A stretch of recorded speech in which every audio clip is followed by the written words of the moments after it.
Hace más de 100 años, detrás del bosque, se alzaba un antiguo castillo. A su alrededor había un profundo foso en el que crecían juncos y carrizos, y cerca del puente, junto a la puerta de entrada, se encontraba un viejo sauce que se inclinaba sobre el foso. De un camino estrecho un día se escuchó el trote de caballos. La joven que cuidaba a los gansos se apresuró a ahuyentarlos del puente antes de que la partida de caza llegara galopando hacia él. Sin embargo, vinieron con tanta prisa que la joven tuvo que subir y sentarse en el parapeto del puente, para que no la atropellaran. Era muy joven, con una figura delicada, una expresión amable y 2 ojos azules brillantes. Pero el varón no notó nada de esto. Mientras galopaba, pasó junto a ella y en un juego brusco giró el látigo que llevaba en la mano, dándole un leve empujón con el extremo del mango, lo que la hizo caer hacia atrás. «Todo en su lugar adecuado», exclamó él con un aire de satisfacción. «Al charco». Y luego rió, satisfecho con su propia ocurrencia, mientras el resto de la comitiva lo acompañaba entre risas y gritos y los perros ladraban animadamente. Afortunadamente para ella, al caer se agarró de una de las ramas del sauce, lo que le permitió evitar caer en el lodoso charco. Tan pronto como el varón, con su compañía y sus perros, desapareció a través de la puerta del castillo, ella intentó levantarse por sus propios medios. Pero la rama se rompió en la parte superior y habría caído de espaldas entre los juncos si una fuerte mano no la hubiese agarrado desde arriba en ese momento. Era la mano de un vendedor ambulante, que a corta distancia había presenciado todo el suceso y se apresuró a dar asistencia. «Todo en su lugar adecuado», dijo, imitando al noble varón mientras ayudaba a la joven a ponerse de pie en tierra firme. Habría querido devolver la rama al árbol del que se había roto, pero todo en su lugar adecuado no siempre es tan sencillo de cumplir. Así que la clavó en la tierra blanda. «Crece y florece tanto como puedas», dijo, «hasta que un día te conviertas en una buena flauta para alguno de aquellos. Con el permiso del noble varón y su familia, me gustaría que escucharan mi desafío». Así que se dirigió al castillo, pero no a la noble sala. Era demasiado humilde para eso. Fue a los aposentos de los sirvientes, donde hombres y mujeres inspeccionaron su mercancía con curiosidad. Desde el piso superior, donde la noble compañía estaba reunida en la mesa, llegaban sonidos de gritos y chillidos que pretendían ser música, y en verdad ellos hacían su mayor esfuerzo. Risas estruendosas mezcladas con el aullido de perros sonaban a través de las ventanas abiertas. Todos estaban festejando y alborotando. Vino y cerveza fuerte espumeaban en las jarras y vasos. Incluso los perros comían y bebían con sus amos. Llamaron al vendedor ambulante, pero solo para burlarse de él. El vino les había subido a la cabeza, y con ello la sensatez se había desvanecido. Le vertieron vino en una media para que bebiera con ellos, rápido, por supuesto, y esto se consideró una gran broma que incitó nuevas carcajadas. En las cartas, enteras granjas, con su conjunto de campesinos y ganado, se apostaban en una carta y se perdían. «Todo en su lugar adecuado», dijo el vendedor ambulante, cuando finalmente escapó de lo que él llamaba la Sodoma y Gomorra de arriba. «El camino abierto es mi lugar adecuado. Esa casa no me convenía en absoluto». Al avanzar, vio a la joven cuidando los gansos, y ella le saludó amigablemente. Pasaron días y semanas, y pronto se hizo evidente que la rama de sauce que había sido clavada en el suelo por el vendedor ambulante, cerca del foso del castillo, había echado raíces, pues permanecía fresca y verde y sacaba nuevas ramitas. La joven vio que la rama debía haber echado raíces y se alegró mucho por ello. «Este árbol», dijo, «ahora debe ser mi árbol». El árbol ciertamente prosperó, pero en el castillo, con tanto festín y juego, todo se vino abajo. Pues estas 2 cosas son como ruedas en las que nadie puede mantenerse en equilibrio por mucho tiempo. No habían pasado 6 años cuando el noble varón salió de la puerta del castillo como un hombre pobre, y la mansión fue comprada por un comerciante rico. Este comerciante no era otro que el vendedor ambulante de quien se había burlado, y para quien había vertido vino en una media para beber. Pero la honestidad y la industria son como vientos favorables para un barco, y habían llevado al vendedor ambulante a hacerse con las propiedades del varón. Desde ese día se prohibieron tanto los juegos de azar como las bebidas alcohólicas. El nuevo propietario tomó esposa, y quién sino la pequeña cuidadora de gansos que siempre había permanecido fiel y buena y que lucía tan hermosa y elegante en sus nuevas ropas como si hubiera sido una dama de alta cuna. Sería demasiado larga la historia en estos tiempos ocupados para explicar cómo sucedió todo esto, pero realmente sucedió, y la parte más importante está por venir. Era agradable vivir en el antiguo castillo ahora. La dama misma administraba la casa y el señor supervisaba la hacienda. Su hogar rebosaba de bendiciones, porque donde la rectitud guía el camino, la prosperidad seguramente sigue. La vieja casa fue limpiada y pintada, el foso secado y árboles frutales plantados en él. Los suelos de la casa estaban pulidos suavemente como un tablero de ajedrez, y todo lucía brillante y alegre. Durante las largas noches de invierno, la dama del castillo se sentaba con sus doncellas en la rueca en el gran salón. Su esposo, en su vejez, había sido nombrado magistrado. Cada domingo por la tarde leía la Biblia con su familia, ya que los niños habían llegado a él y todos estaban instruidos de la mejor manera, aunque no todos eran igual de inteligentes, como sucede en todas las familias. Mientras tanto, la rama de sauce en la puerta del castillo había crecido hasta convertirse en un espléndido árbol y se mantenía libre y desinhibida. Eso es nuestro árbol genealógico, decían los ancianos, y por eso el árbol debe ser honrado y estimado, incluso por aquellos que no son muy sabios. Pasaron 100 años, y el lugar presentaba un aspecto muy cambiado. El lago había sido convertido en un páramo, y el viejo castillo señorial casi había desaparecido. Un charco de agua, el profundo foso y las ruinas de algunas paredes eran todo lo que quedaba. Cerca crecía un magnífico sauce con ramas colgantes, el mismo árbol de tiempos anteriores. Aquí todavía estaba mostrando a qué belleza puede alcanzar un sauce cuando se deja a sí mismo. Desde luego el tronco estaba partido por completo, desde la raíz hasta la cima, y la tormenta lo había doblado ligeramente, pero permanecía firme a través de todo, y de cada hendidura y abertura en la que la tierra había sido llevada por el viento brotaban capullos y flores.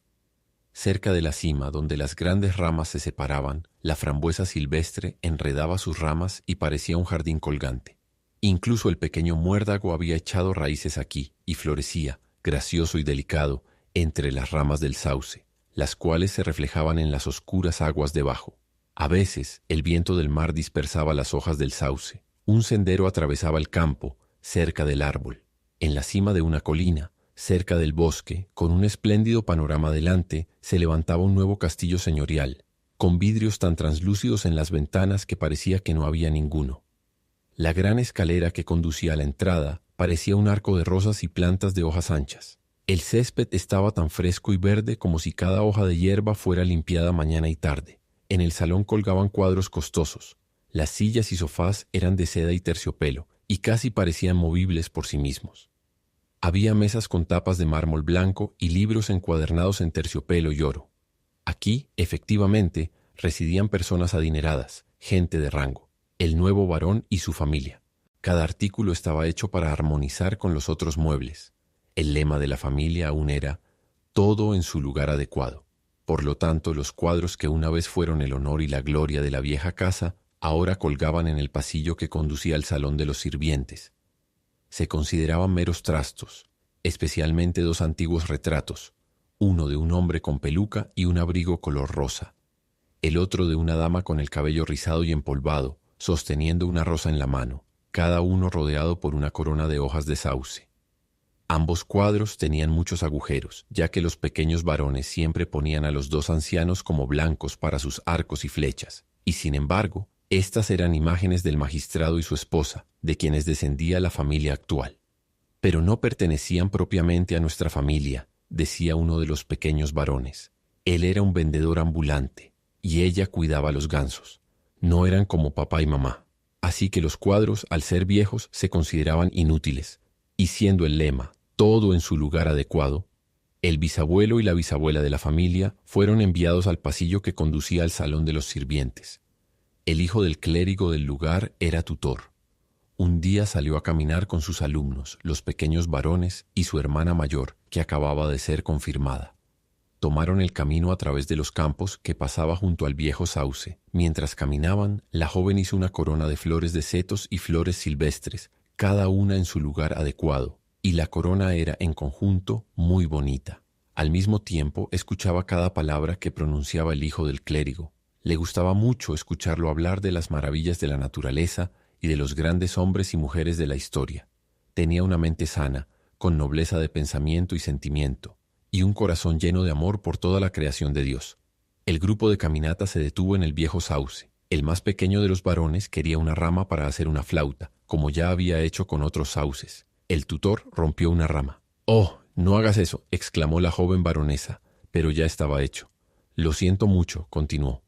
«Ese es nuestro famoso árbol viejo, y me encanta. Se ríen de mí por eso en casa, pero no me importa. Se cuenta una historia sobre ese árbol». Luego ella le contó lo que ya sabemos, sobre el viejo castillo y sobre el vendedor ambulante y la chica con los gansos que se habían encontrado en este lugar por primera vez y eran los ancestros de la noble familia a la que pertenecía la joven baronesa. «Los buenos viejos no serían ennoblecidos», dijo ella. Su lema era «todo en su lugar adecuado», y pensaban que no sería correcto para ellos comprar un título con dinero.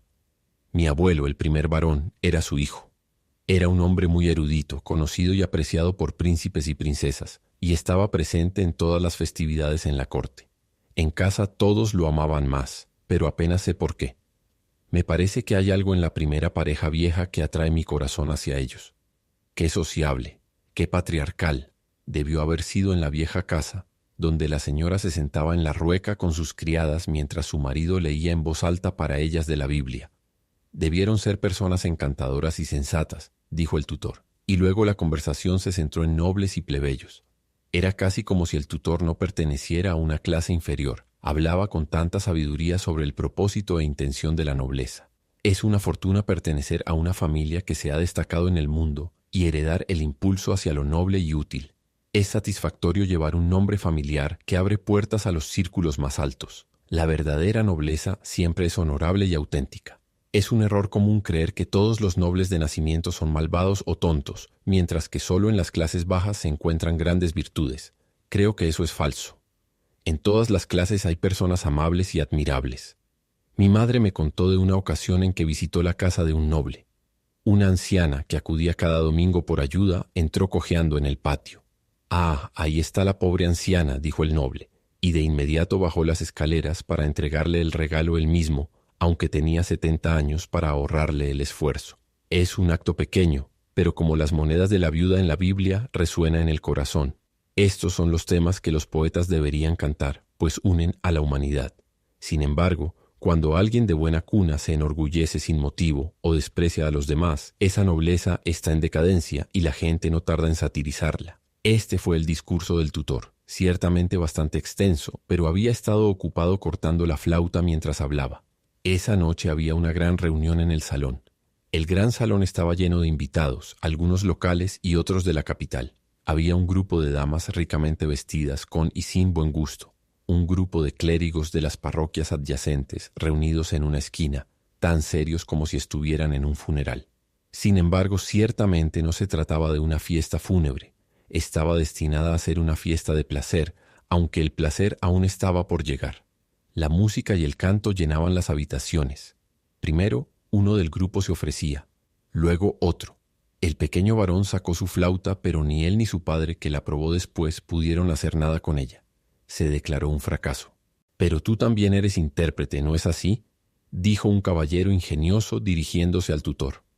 «Por supuesto eres un flautista además de un fabricante de flautas. He oído que eres una mente prodigiosa y el talento está muy de moda hoy en día. Nada mejor que el talento. Vamos, estoy seguro de que serás tan amable de encantarnos tocando una pieza con este instrumento». Le entregó la flauta, anunciando en voz alta que el tutor iba a complacer a la compañía con un solo de flauta. Era fácil ver que estas personas querían burlarse de él, y él se negó a tocar, pero lo presionaron tanto y tan insistentemente que al final, por puro cansancio, tomó la flauta y la llevó a sus labios. Era una flauta extraña. Un sonido salió de ella, fuerte, agudo y vibrante, como el emitido por una máquina de vapor, aunque mucho más potente. Recorrió la casa, el jardín y el bosque, kilómetros en el campo, y con el sonido vino también un fuerte y arrasador viento, su aliento tormentoso claramente pronunciando las palabras: «Todo en su lugar correcto». Inmediatamente, el varón, el dueño del salón, fue levantado por el viento, llevado por la ventana y ubicado en el albergue del portero en un instante. El propio portero fue llevado, no al salón, puesto que no era apto para ello, sino al comedor de los sirvientes, donde los lacayos orgullosos con sus medias de seda temblaban de horror al ver a una persona tan humilde sentarse a la mesa con ellos. Pero en el gran salón, la joven baronesa fue llevada al asiento de honor, donde merecía estar, y el lugar del tutor estaba a su lado. Allí se sentaron juntos como si fueran novios. Un viejo conde, descendiente de una de las casas más nobles del país, permaneció en su asiento sin que ni siquiera un soplo de aire lo perturbara, porque la flauta era rigurosamente precisa. El joven astuto que había sido la causa de todo este alboroto fue lanzado de cabeza para unirse a los gansos en el corral. A medio kilómetro en el campo, la flauta obraba maravillas. La familia de un rico comerciante que viajaba con 4 caballos fue precipitada por la ventana del carruaje. 2 granjeros que últimamente se habían vuelto demasiado ricos para conocer a sus parientes más cercanos fueron arrojados a un foso. Era una flauta peligrosa. Afortunadamente, al primer sonido que emitió, estalló y luego fue guardada de manera segura en el bolsillo del tutor. Todo en su lugar adecuado. Al día siguiente no se volvió a mencionar el incidente como si nunca hubiera sucedido. El asunto se dejó en silencio y todo regresó a la normalidad. Sin embargo, los 2 antiguos retratos del vendedor ambulante y la vendedora de gansos continuaron colgando en las paredes del salón, donde el viento los había dejado. Un experto los vio y, al reconocer en ellos el trabajo de una mano maestra, ordenó limpiarlos y restaurarlos. Desde entonces se conservaron con honor, pues su verdadero valor había pasado inadvertido hasta entonces. Todo en su lugar adecuado. Así será, todo a su debido tiempo, no temas. No en este mundo, quizás. Eso sería esperar demasiado. El fin.